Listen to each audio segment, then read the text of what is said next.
ఈయన మీద బురద జరుగుతుంది కదా, ఆవిడే ముందు వేరే వివాహం చేసుకున్నారు కదా ఈయనకంటే. ఈ లాజిక్ ఎవరు ఆలోచించలేదు. ఈయన చేసుకోకముందే ఆవిడ ఇంకో వివాహం చేసుకుంది. ఎలా చేసుకోగలిగింది మరి? అవునా? ఆవిడ మీద ఒకటి కాదు, రెండోది కాదు, మూడో వివాహం ఆవిడ చేసుకుంది. ఫస్ట్ వీళ్ళ అన్నగారిని, గరికపాటి నరసింహారావు గారి అన్నగారిని, తర్వాత గరికపాటి నరసింహారావు గారిని చేసుకున్నారు. తర్వాత మరి ఈయనకి రెండో వివాహం కాకముందే ఆవిడ మూడో గరికపాటి స్కూల్ పెట్టుకున్నప్పుడు అన్నయ్యకి ఏదైనా ఉద్యోగం ఉంటే చూడండి, ఉద్యోగం చూస్తే అట్లా మాట్లాడుకున్నప్పుడు అలా దానివల్ల జరిగింది మా ఆయన చనిపోవడము, వాళ్ళు వీడికల్లే పడాయి మా మీద, మా కాపురం చెల్లా చెదురైపోయింది, అప్పుడు ఇదంతా జరిగిందని ప్రాసెస్ అట్లా చెప్తున్నారు. ఒక మాట చెప్తానన్నా, అన్న భార్యని వివాహం చేసుకోవాల్సిన పరిస్థితి ఎవరు చేసుకోరు సామాన్యంగా. అలాంటిది వాళ్ళ అమ్మగారు ప్రాధేయపడ్డారు. ఇది అసలు నిజంగా మాట ఎవరికీ తెలియదు. వాళ్ళ అమ్మగారు అడిగారు, చేసుకోను ఆయన, వద్దు, బయటికి పంపించవద్దు, మన ఇంట్లోనే ఉంచుకుందాం అమ్మాయిని, చక్కగా పిల్లలు ఉన్నారు కదా, వీళ్ళే పిల్లలు అనుకుందాం, వివాహం చేసుకో అంటే ఆవిడ మాటని గౌరవించి, తల్లి మాటను గౌరవించినటువంటి వ్యక్తి ఆయన. ఓ మాట చెప్పాలంటే ఆవిడ రాముడు భార్యను లక్ష్మణుడు చేసుకున్నాడు అని చెప్పి అడిగింది కదా, ఓ మాట చెప్పాలంటే అసలైన రాముడు ఈయనే. అసలైన రాముడు ఈయనే. మానసికమైనటువంటి రామతత్వం కలిగిన వాళ్ళు ఎవరు అంటే గరికపాటి నరసింహారావు గారే. ఆయనకి వివాహం అయిన తర్వాత సంతానాన్ని పొందవచ్చుగా మరి, ఇంకో రెండో వివాహం అయిన తర్వాత కూడా ఎందుకు పొందలేదు? మరి వీళ్ళని ఎందుకు విడిపోవాల్సి వచ్చింది మొదటి భార్యతో? ఎవరు? ఈ కామేశ్వరి గారు. ఒక మాట చెప్పానంటే ఇది నిజంగా నేను ఓపెన్గా చెప్తున్నానమ్మా.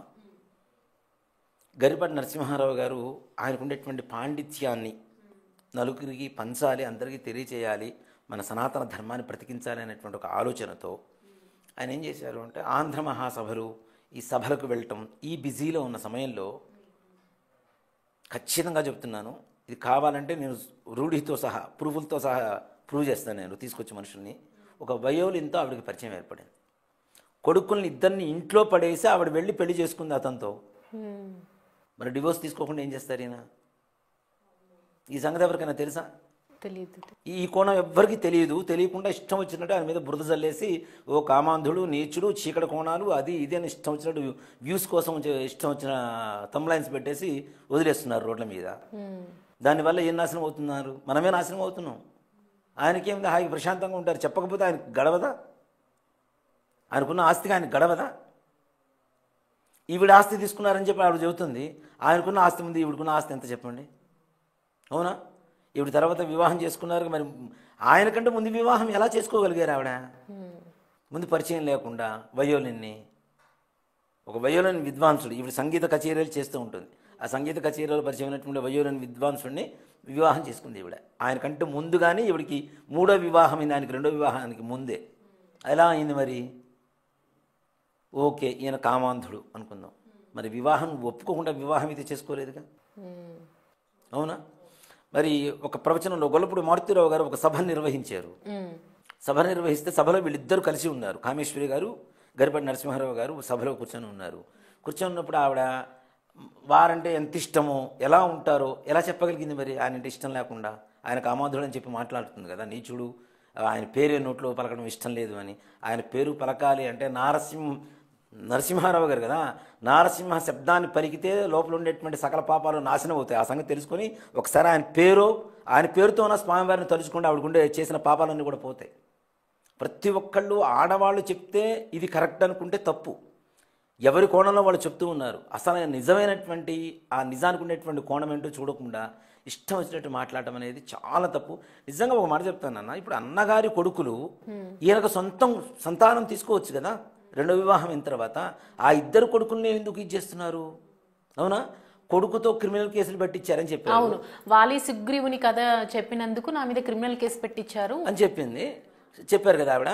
మరి అసలు కొడుకులు నిజంగా నువ్వు ప్రేమగా చూసుకున్నట్టయితే నీ కొడుకులు నీ మీద ఎందుకు కేసు పెడతారు? తండ్రి చెబితే పెడతారా? బయటికి రాలేరా? వాళ్ళు బ్రతకటం లేదా? వాళ్ళకి జీవనాధారం లేదా? వాళ్ళకి విద్య లేదా? లేదు, మా అమ్మ ఆవిడ నువ్వు ఎట్లా నాతో కేసు పెట్టిస్తామని చెప్పి వాళ్ళ నాన్నతో యుద్ధం చేసేటువంటి పరిస్థితి లేదా వాళ్ళకి? బయటకు వస్తే వాళ్ళకి బ్రతుకు తెరువు లేదనుకుంటున్నారా? ఉంది కదా. వాళ్ళకు ఉండే విద్య అయితే ఎక్కడికి పోదు కదా. మన జేబులో ఉండేటువంటి 100 కోట్ల రూపాయల డబ్బులైనా ఎవరైనా దొంగతనం చేయగలుగుతారు. మస్తకంలో ఉండేటువంటి విద్యను ఎవరు దొంగతనం చేయలేరు కదా. వాళ్ళకి విద్య ఉంది కదా, ఆల్రెడీ మనం చూస్తున్నాం కదా, వాళ్ళ ప్రవచనాలు కూడా చూస్తున్నాం కదా కొన్ని కదా. మరి అలాంటప్పుడు వాళ్ళు బయట చదువుకొని బయట బ్రతకగలిగినటువంటి స్తోమత ఉన్నటువంటి వ్యక్తులు కూడా తల్లి మీద కేసు పెట్టాల్సిన పరిస్థితి వచ్చిందంటే నువ్వు వాళ్ళని ఏ హీనమైనటువంటి పరిస్థితుల్లో వాళ్ళిద్దరిని వదిలేసి వెళ్ళిపోయావో వాళ్ళకి ఇప్పటికీ గుర్తుంది. కావాలంటే ఇప్పుడు తీసుకుని వెళ్ళి నీ కొడుకులు నీ దగ్గర పెట్టుకో కావాలంటే. వస్తారా? ఎందుకు రావటం లేదు? భర్త నీచుడు అనుకుందాం, మరి కొడుకులు ఎందుకు దగ్గర రావటంలా? తల్లి ప్రేమకు మించింది ప్రపంచంలో ఇంకోటి లేదని మనం చదువుతూనే ఉంటాం. తల్లిని మించిన దైవం లేదని కూడా శాస్త్రమే చెప్తుంది. నగాయత్రేయ పరమంత్రం నమాతు పరదైవతం అని చెప్పి తల్లికి మించిన దైవం లేదు, గాయత్రి మంత్రానికి మించిన మంత్రం లేదని చెప్తున్నారు.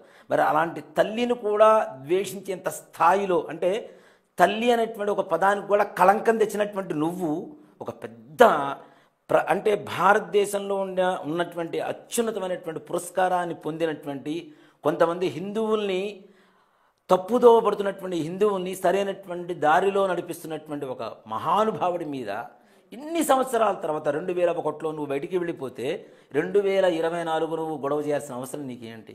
25 సంవత్సరాల 24 సంవత్సరాలు నాన్న, దాదాపు 23 సంవత్సరాలు 24 సంవత్సరాలు.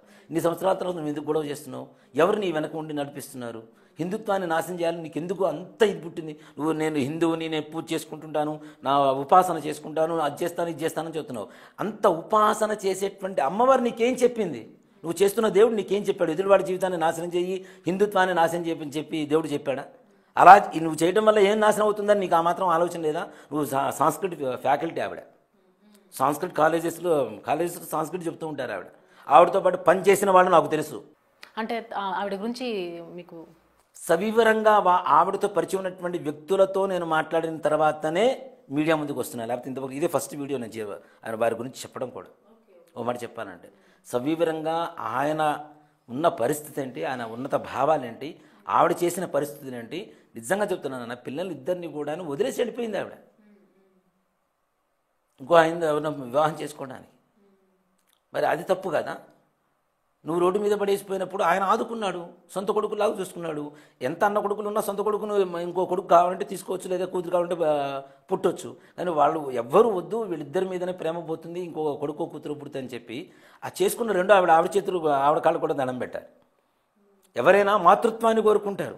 ఆవిడ చాలా మంచివారు. మొదటి భార్య చెప్తున్నారు ఇప్పుడు కామేశ్వరి, తన భార్య గరికపాటి భార్య మంచిదే, నాకు పిల్లలిద్దరికీ ఆదుకుంది, అన్నం పెట్టిందని చెప్తుంది. ఆమె బాధ అంతా గరికపాటి గారి మీద. మరి ఈయన చెప్పకపోతే ఆవిడ ఆదుకుంటుందా? వద్దు మనకొద్దు, మన ఇద్దరికి సంతానం ఉంటే బాగుంటుందని చెప్పి ఈయన చెప్తే ఆవిడ కాదంటుందా? ఏ ఆడవాళ్ళు మాతృత్వాన్ని కోరుకోరు చెప్పండి? అవునా? ఈవిడి కాదు, ఈయనకు కాదు, ఈయన అన్నకు పుట్టిన పిల్లల్ని ఈవ కొడుకుల్లాగా చూసుకోవడానికి గల కారణం ఎవరు? గరికపాటి భార్యగా. వారు చెప్పకపోతే ఇది ఆవిడైతే చూసుకోదుగా. అవునా?